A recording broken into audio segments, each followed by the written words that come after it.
અમરેલીના સુરતપુરાની 1.5 વર્ષની બાળકી આરોહી આખરે જિંદગી સામેની જંગ હારી ગઈ। 17 કલાક સુધી રેસ્ક્યુ ઓપરેશન ચાલ્યું, પરંતુ આરોહીને બચાવી ન શકાઈ। શુક્રવારે બપોરના 12 વાગ્યાના અરસામાં રમતા રમતા 1.5 વર્ષની આરોહી 500 ફૂટ ઊંડા બોરમાં ખાબકી હતી અને 50 ફૂટ ઊંડે ફસાઈ હતી। બાળકીને બચાવવા માટે સૌથી પહેલા તો અમરેલી ફાયર બ્રિગેડની ટીમે કવાયત હાથ ધરી, પરંતુ નિષ્ફળતા મળી। આખરે રાજુલાથી રોબોટ ટીમ બોલાવવામાં આવી, જેને બાળકીને બહાર કાઢવાનો પ્રયાસ હાથ ધર્યો।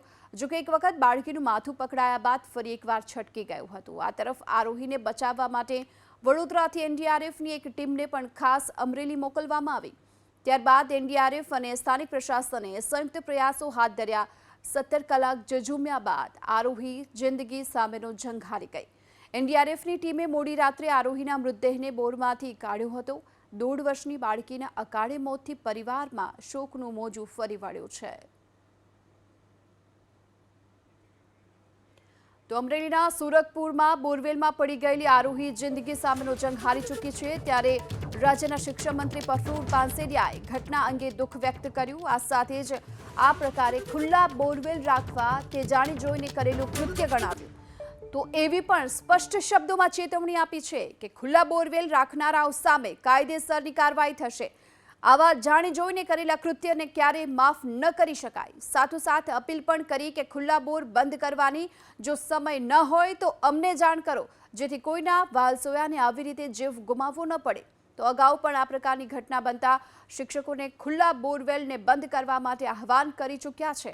જોકે એ સમયે શિક્ષકોએ રાજ્યમાં 35થી વધુ ખુલ્લા બોરવેલને પણ બંધ કર્યા હતા।